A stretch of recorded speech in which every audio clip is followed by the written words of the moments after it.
What's up, fellow audio nerds? This is CJ with Prodigy Creations, and today we're going to be looking at how you can get better sounding reverb in 2 simple steps. Now, I don't know about you, but where I live, the weather is starting to get a little chilly, so I felt like finding a nice calm song to mix. And I found these multi-tracks from Telefunken. They're free to download, so I'll make sure to provide the link in the video description down below. And as you can see, it's only got 3 tracks on this song, so pretty easier than most anyway. So before we get to the reverb, let's just have a listen to the song. I can get to sleep. I think about the implications of diving in too deep, and possibly the complications, especially at night. I worry over a situation. I know we'll be alright. Perhaps it's just imagination. So this is definitely a very mellow song, yet slightly kind of dramatic as well. And when I was listening to it and thinking about adding reverb, for whatever reason, I just imagined what it might sound like in an old Catholic type church, right? To give you a visual representation of what I was thinking. So like just kind of this long hallway, hard tile floors, these walls that are just untreated and lots of reflections coming off of them. So this is kind of what I had imagined what it might sound like for this song when I was thinking about reverb. So I chose my personal favorite reverb, H-Verb. And instead of using the default one, I kind of went through these different presets that they have available. And as you can see, I chose medium hall just to see what that sounded like, because that's kind of what I had in mind, like the long hallway. So let's take a listen to this just as its default setting with the song. I can get to sleep. I think about the implications of diving in too deep, and possibly the complications. So I thought it sounded pretty good on its own, but there was just something missing for me. It almost met my expectations, but I just needed something to give it that extra oomph, you know? So where do I go from here? This is where the first step in the process comes. And the first step would be adding EQ to the reverb itself. And some EQs actually come built in. This one does. But I didn't want to use this actually. I wanted to use something separate from it. So I actually dragged in the HEQ to EQ this reverb. And by the way, you don't have to have any third-party plugins to do this process. I know I'm being a pretty bad example of this because that's exactly what I'm doing, but that's just because these are plugins I already have, there are plugins I already own, and I know how to use them pretty well. But every DAW comes with a stock reverb and EQ. So if you don't have any third-party plugins, please don't feel like you can't do this. You can get just as good results with what you already have. Just want to throw in that disclaimer. So now let's go ahead and enable this EQ to see what it's adding to the reverb that wasn't already there. I can get to sleep. I think about the implications of diving in too deep, and possibly the complications, especially at night.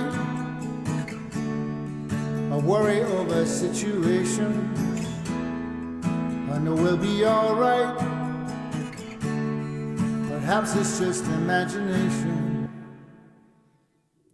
So to me, this EQ made it sound more of a hallway, seems like more reflections are coming off of the wall. And so what did I do to get this sound? So the first thing I did was I added a subtle shelf cut to the high frequencies. And that's because I just didn't want the song to sound overly bright. I already made the vocal and guitar pretty bright as it is, so I just didn't want to overkill it. So I just decided to do a small shelf cut to let the guitar and the vocals exclusively live in this range and just try to find a new range for this reverb to occupy. So I made some room, right, for the other parts of the song to live in.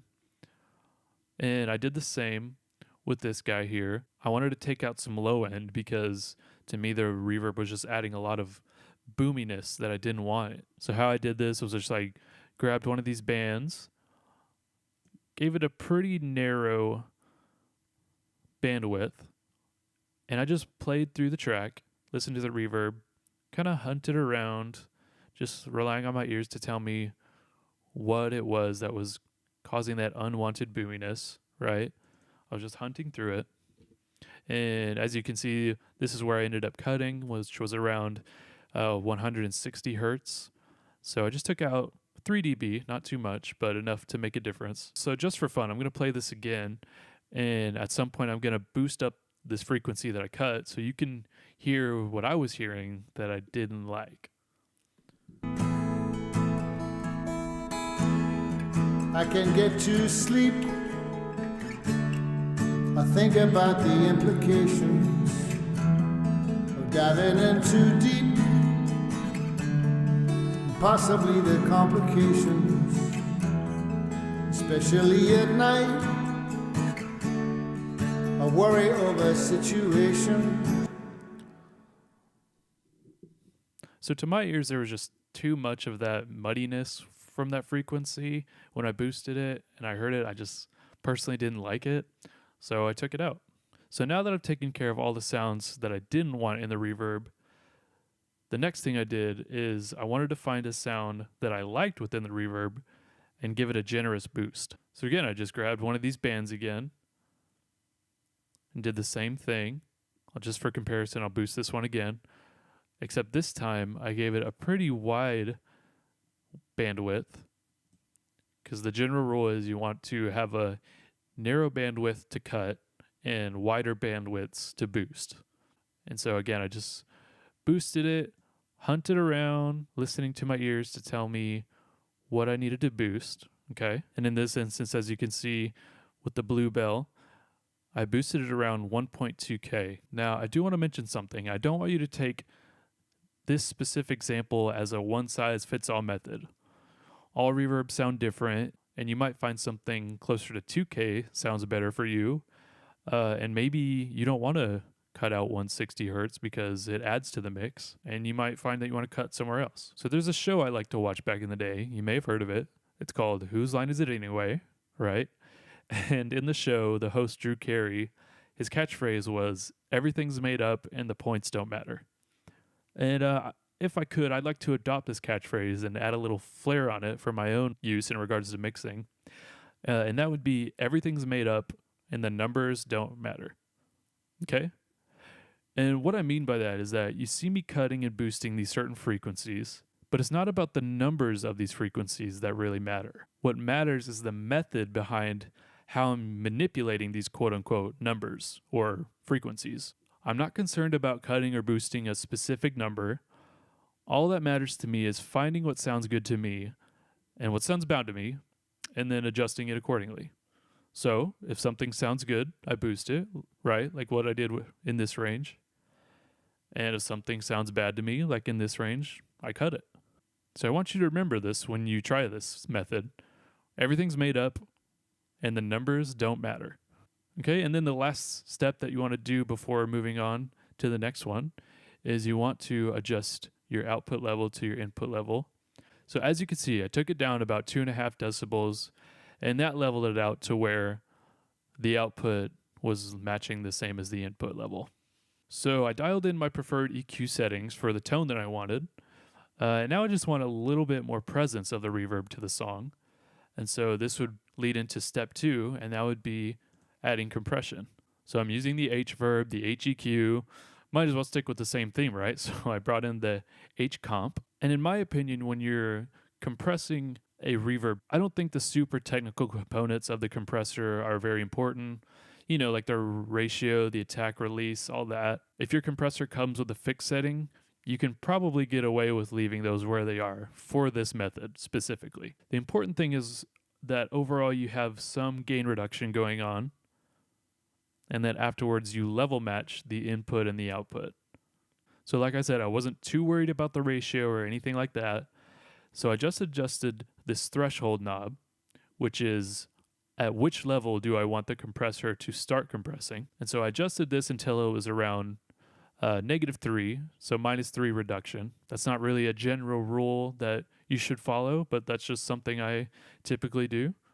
Around the -3 is enough gain reduction to where it's not too much, but it's a noticeable difference. And then from there, I flip between the input and the output, and then use this output knob to adjust to where my levels matched. So let's get a comparison with and without the compressor. I can get to sleep. I think about the implications of diving in too deep, and possibly the complications, especially at night. I worry over situations.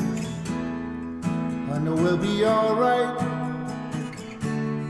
Perhaps it's just imagination. Nice. It seemed to make the room just a little bit bigger, right? If you listen closely, you can actually hear the tail of the reverb last a little bit longer than when the compressor wasn't on there. All right, guys, let's get real dramatic here now. I'm going to play this song without our two-step process. So back to our preset of the reverb without any EQ, without any compression. And then we're going to bring it back in so that we can get a fair comparison of how much difference it's making when we add these two steps in. I can get to sleep. I think about the implications of diving in too deep, and possibly the complications, especially at night. I worry over situations. I know we'll be alright. Perhaps it's just imagination. So there you have it, guys. 2 simple steps to getting started on better sounding reverb. Don't forget, I will provide a link in the video description to these specific multi-tracks so that you can test out this method on the same multi-tracks if you'd like. Also, I always love to provide you with a gift for checking out my videos, so I'll provide a link down in the video description as well that will provide you a 10% discount on any purchase made on Waves. Just remember though, you don't need to make any purchases to get started in using this method today. You have everything you need already in your DAW of choice. But if there is something you have your eye on in Waves catalog, go ahead and click the link down below in the video description so that you can get a discount off of that product. My treat to you. And let me know down in the comments section what kind of reverb sound you guys like. As you heard me say earlier, I kind of enjoy reverbs that sound as if they're in an old school church building. So what kind of reverb sounds do you like? Is it more of a garage type feel, a small room, a stadium? Let me know. Write down any opinion you want down there, guys. It's free. That wraps it up for today, guys. Thanks so much for watching. Till next time.